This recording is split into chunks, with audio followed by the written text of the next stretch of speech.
Muy buenos días, familia linda. Buenos Es días. una bendición el poderlos saludar en este día para traer una palabra de bendición, pero sobre todas las cosas, de edificación para tu vida y para nuestra vida.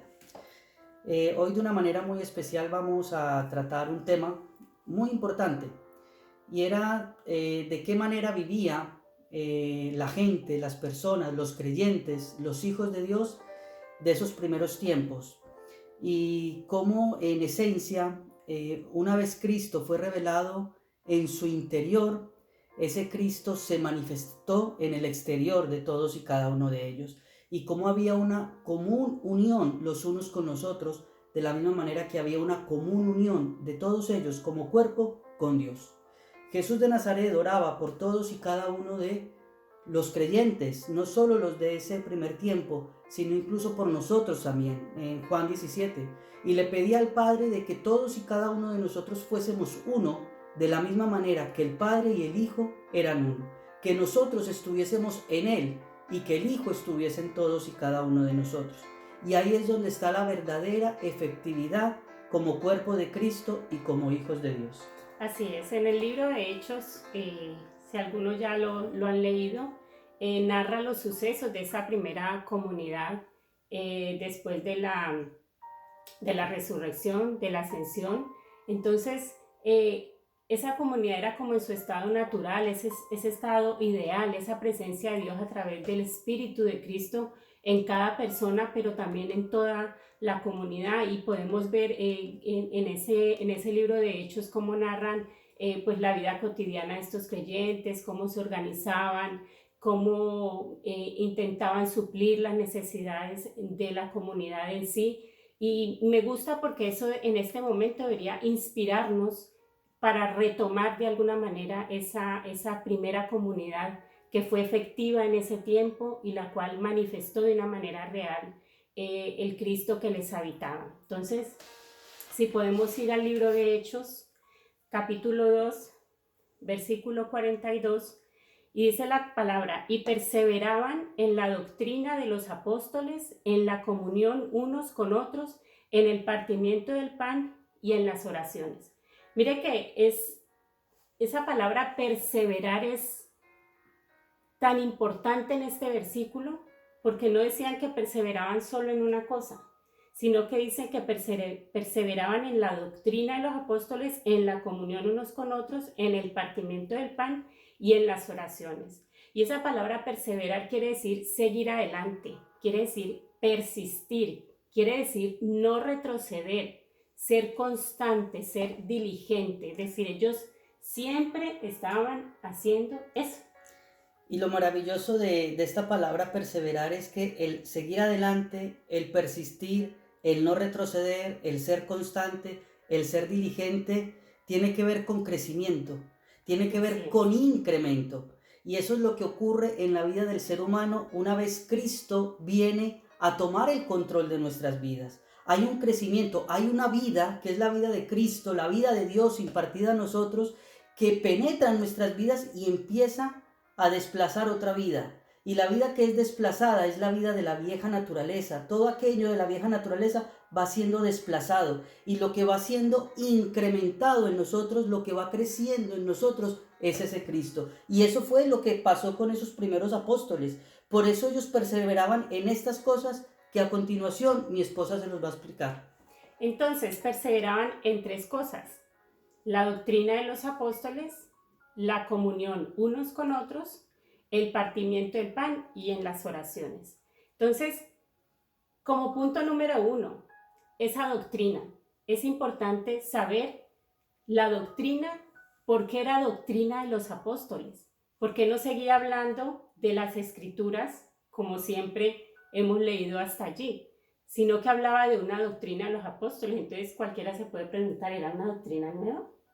¿Era algo que nunca se había predicado?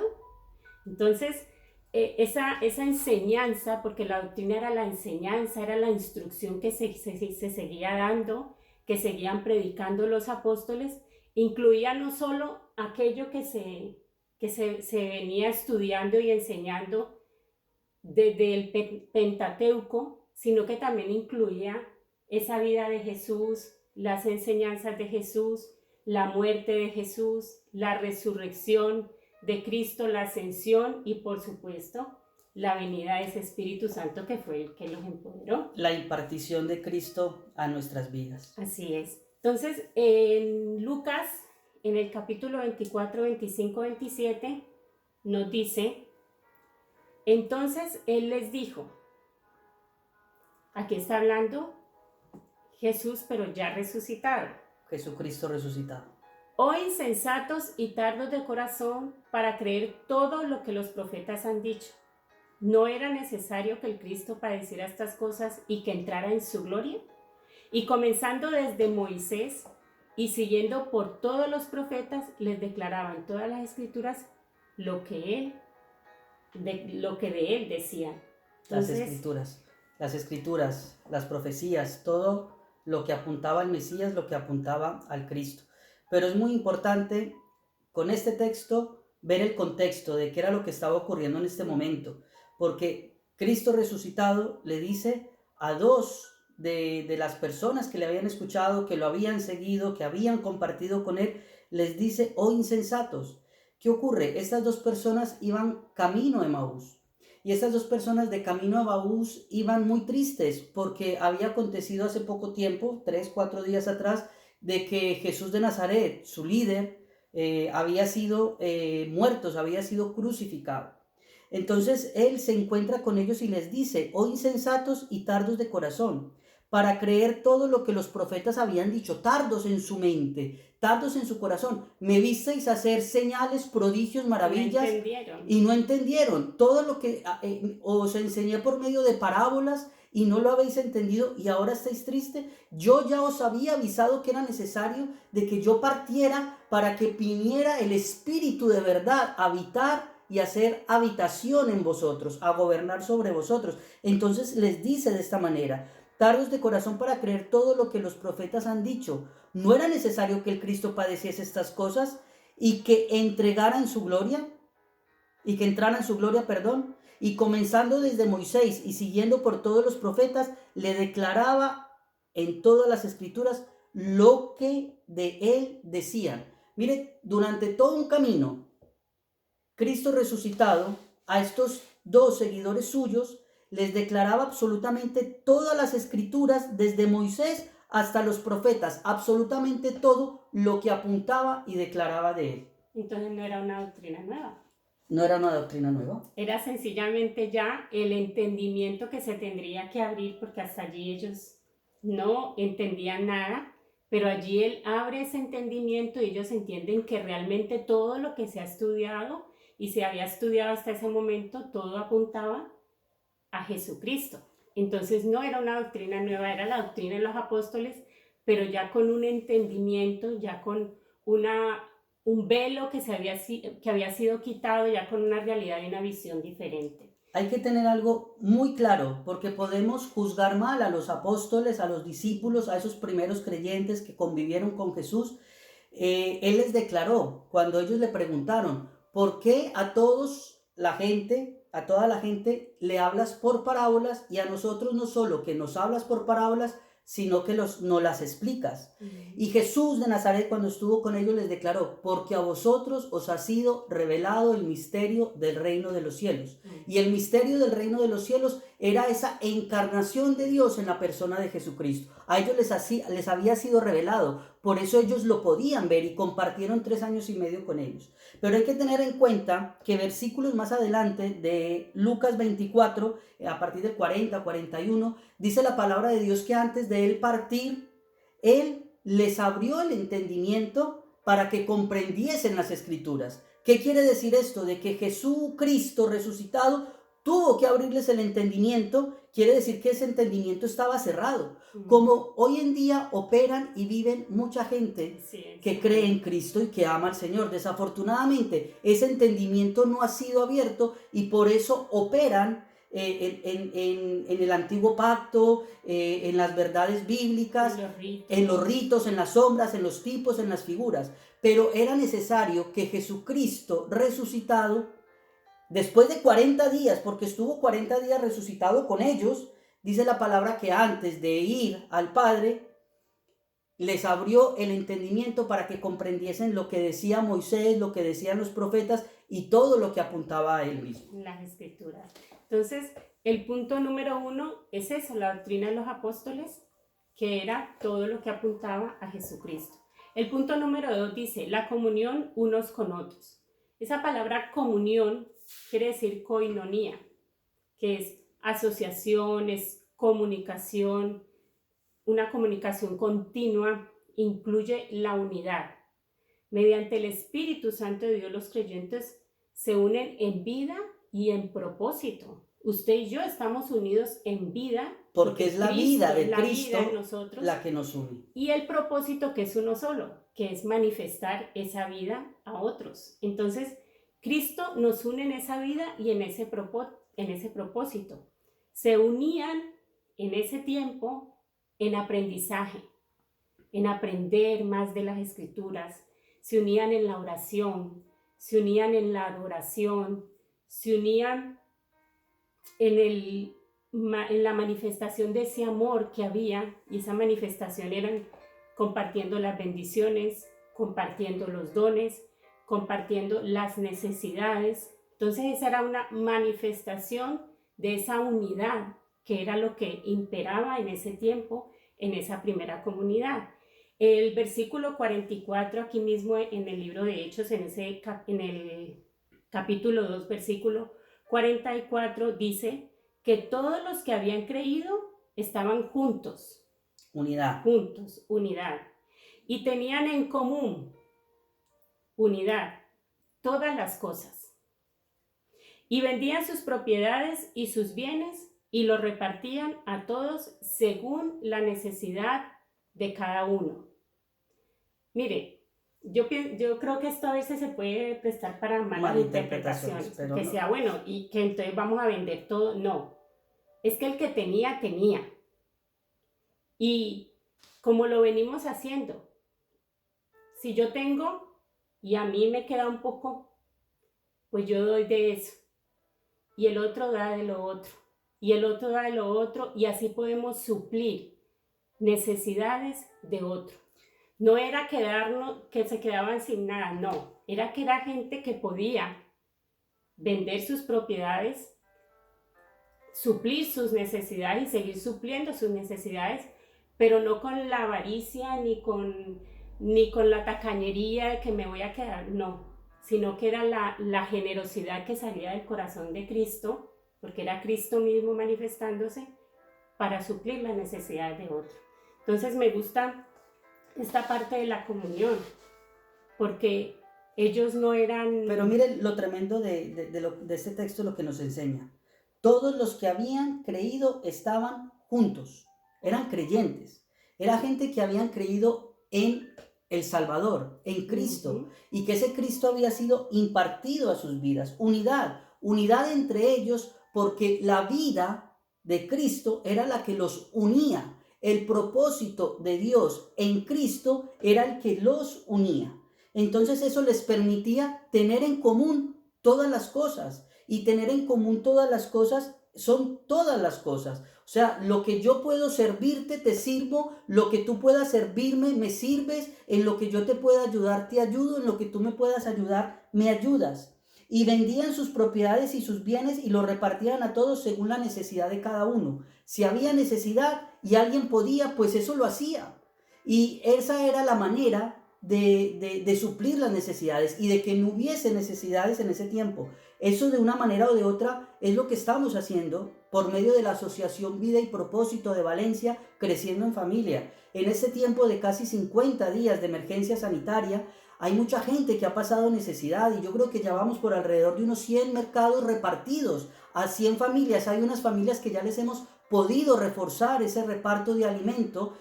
No podemos llegar a todos, quisiéramos llegar a todos. Donde no llegamos nosotros, llega el Señor, eso seguro que sí. Pero hemos podido ayudar a la gente que verdaderamente lo ha necesitado. Y esto no es para vanagloria de ninguno de nuestros compañeros y amigos y hermanos de Vida y Propósito o para vanagloria nuestra. Esto es para la gloria de Dios. Esta es la verdadera manifestación de la vida de Cristo a través de nosotros por medio de esa generosidad. Claro, porque era Cristo transformando la vida de cada uno, de cada creyente.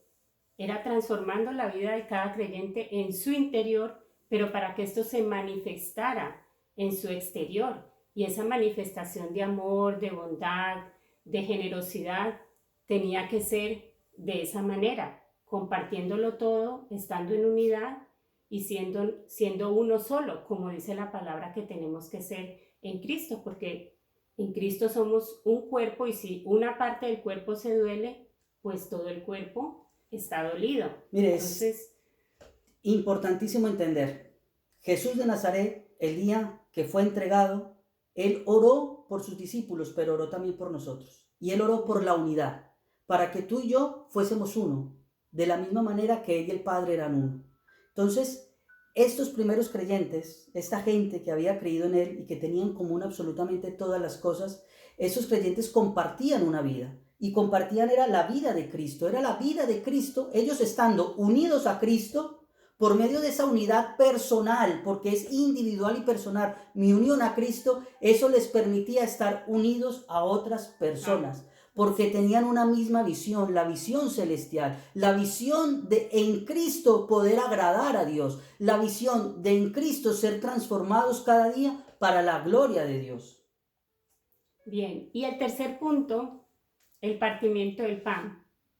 Y esto no, lo que quiero es llevarlos no al partimiento del pan como ese alimento físico, sino como lo espiritual.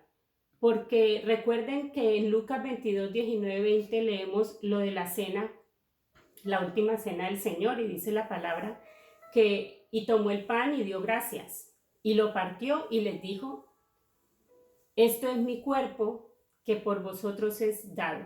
Haced esto en memoria de mí.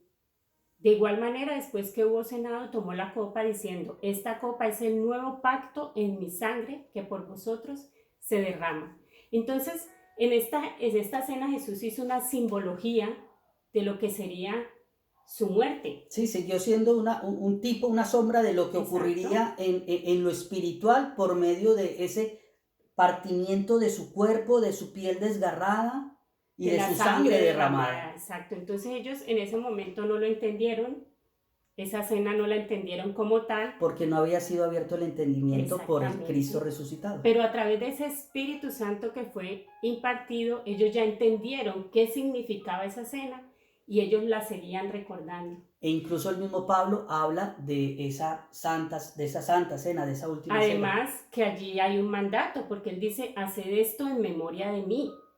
Es decir, no es la cena como tal, sino hacer esto recordando lo que yo les he intentado explicar aquí. Entonces, el recordar su muerte es recordar que por ella fuimos salvos, es recordar que por ella fuimos redimidos, es recordar que por ella fuimos reconciliados con Dios, es recordar que por ella tenemos comunión con Dios, con el Padre podemos estar en comunión con Él. Podemos recordar que somos nuevas criaturas, que hemos recibido ese espíritu, que hemos sido puestos en una posición diferente, que hemos bendecido. Es decir, le podría nombrar muchas cosas aquí de salvación, lo que realmente es esa muerte. Vida abundante ha provisto para nosotros. Exacto. Entonces, ¿qué es lo que ellos hacían?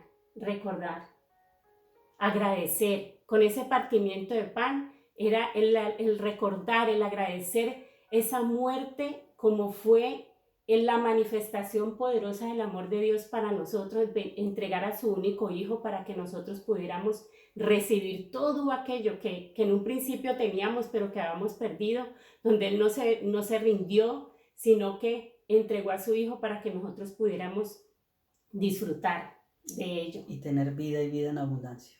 Entonces ese era el partimiento del pan, lo que usted y yo hacemos, recordar esa muerte maravillosa, recordar que en esa resurrección hubo algo poderoso, pero más ese Espíritu de Dios que recibimos nosotros para ser empoderados y para poder en situaciones como esta tener todas las armas, todo el equipamiento necesario para seguir adelante, para seguir creyendo, para tener una esperanza. Pero algo muy importante que nosotros tenemos que tener presente y claro es que todo lo que ocurrió por medio de su muerte y por medio de su resurrección no ocurre de una manera automática en nuestras vidas. Es un proceso que se tiene que ir llevando a cabo por medio de Él en nosotros. Pero ese proceso se lleva a cabo en nosotros siempre y cuando yo esté dispuesto a permitir que la vida de Cristo en mí transforme mi vida. Transforme mi vida desde dentro hacia afuera. A que la vida de Cristo permita que en mí haya una muerte, y es una muerte a esa vieja naturaleza, a ese viejo hombre, a esa vida de la carne, para que la vida del Espíritu, la vida de Cristo, sea la que verdaderamente gobierne y se manifieste a través de mí. Es tu decisión y es mi decisión, porque en esa cruz estábamos incluidos nosotros. La palabra de Dios dice que juntamente con Él nos crucificó, pero que también juntamente con Él hemos sido resucitados, y no solo resucitados, sino que juntamente Dios con el Hijo nos sentó en lugares celestiales, lugares de gobierno, para gobernar. Pero eso no ocurre porque yo simplemente lo declare, no ocurre simplemente porque yo me quiera convencer a mí mismo y convencer a otros. Esto ocurre en el gobierno de Dios por medio de Cristo en mí, y que su gobierno sea total. No solo le entrego esta área de mi vida, sí, pero esta otra no, esta otra ya veremos y esta otra más adelante. No, es una rendición total a esa vida que me ha sido dada y que te ha sido dada. Bueno, y por último, la oración. La oración es vital para todo creyente, y ellos perseveraban en esa oración, juntos, unidos. Usted y yo en este momento no podemos estar juntos, pero estamos unidos. Nuestra posición es Cristo, y ese es el lugar de... Por eso cuando alguien tiene una necesidad o una petición de oración por una enfermedad, lo que sea, usted y yo nos unimos en oración, y esa oración tiene una contestación, y siempre la contestación es favorable. Amén. Entonces, la oración es vital para el creyente. Por eso usted y yo, aunque no estemos congregándonos en un sitio, en un lugar, y estemos escuchando la palabra allí, usted tiene que tener esa relación, esa comunión cada día, leer la palabra. Es la única forma en que usted adquiere el conocimiento de Dios directo y tener esa relación del Padre, para poder tener usted una guía, una dirección, tener una motivación, tener una esperanza, porque todo eso usted lo adquiere de espíritu a espíritu a través de esa oración. Y no perder la oportunidad de poner en común todas las cosas con la gente que convivimos, con nuestra esposa, nuestros esposos, nuestros hijos, nuestros hermanos, nuestras hermanas, nuestros padres. El poner en común todas las cosas no es lo material, sino el poner en común todas las cosas implica también todo lo que es del Espíritu de vida en Cristo. Eso es lo que debemos en este tiempo aprovechar para tener común unión en familia, común unión en la edificación de los miembros de nuestra familia que hacen parte del cuerpo de Cristo, por medio de un devocional, por medio de alabanzas, de adoración, por medio de compartir la palabra. Eso debe ser una constante en este tiempo de confinamiento, pero debe ser una constante en nuestras vidas. Debió haber sido una constante antes y debe seguir siendo una constante después, una constante de vida. Esta es una oportunidad. Veamos las cosas como una oportunidad. De lo que no hicimos bien, hacerlo bien. De lo que no se hizo, hacerlo.